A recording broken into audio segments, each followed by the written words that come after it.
Rencana perpanjangan PPKM Mikro ini berdasarkan keputusan dari pemerintah pusat yang telah kembali memperpanjang PPKM Mikro selama 14 hari. Gubernur DKI Jakarta Anies Baswedan menilai setiap kebijakan yang dikeluarkan Pemprov DKI Jakarta harus sesuai dengan arahan dari pemerintah pusat, khususnya dalam mengatur arus keluar masuknya warga ke ibu kota. Namun demikian, Anies tidak menjelaskan secara rinci hingga kapan perpanjangan itu akan dilakukan.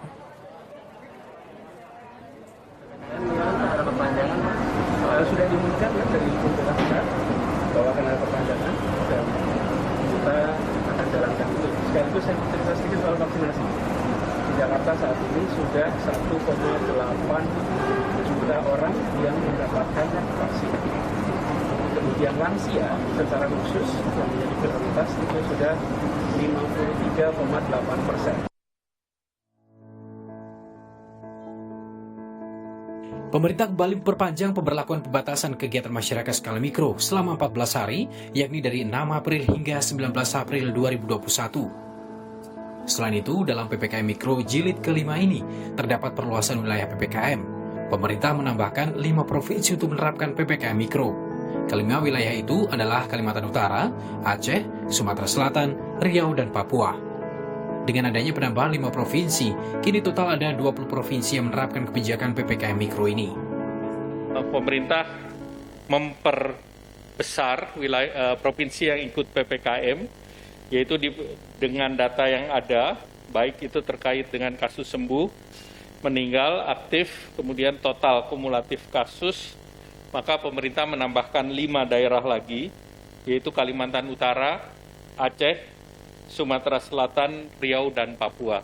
Sehingga secara keseluruhan yang ikut PPKM ada 20 provinsi, itu untuk periode tanggal 6 sampai dengan 19 April.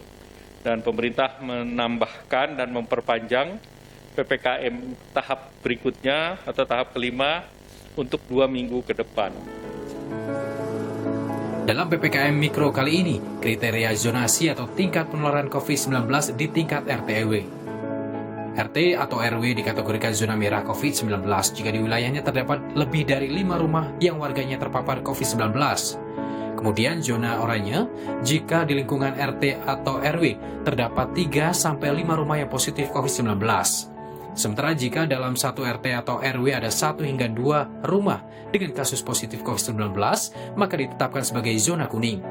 Selanjutnya, satu lingkungan bisa dikategorikan zona hijau jika tidak ada satupun rumah yang warganya terpapar COVID-19.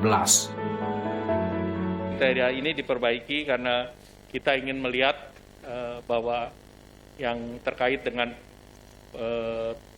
COVID, penularan COVID, lebih dicegah lagi, dan kriteria secara nasional tetap yang 4 kriteria, yaitu kasus kesembuhan, kasus aktif, kemudian kasus kematian, dan bed occupancy rate, itu yang secara analisa ilmiah, dan untuk memudahkan di posko-posko ini berbasis kepada rumah yang dimonitor. Kegiatan yang diperbolehkan selama kebijakan PPKM Mikro masih sama dengan sebelumnya. Untuk kegiatan kantor dibatasi dengan 50% bekerja dari rumah. Untuk sektor kesehatan dan pangan, serta perbankan masih dibuka 100%. Kegiatan belajar dan mengajar dilakukan secara daring dan luring. Untuk restoran dibatasi sebanyak 50% untuk makan di tempat. Pusat perbelanjaan buka hingga pukul 21 waktu Indonesia bagian Barat dengan penerapan protokol kesehatan yang ketat. Kegiatan seni budaya yang dapat menimbulkan kerumunan diizinkan dengan batasan 25% dari kapasitas. Tim Liputan Kompas TV.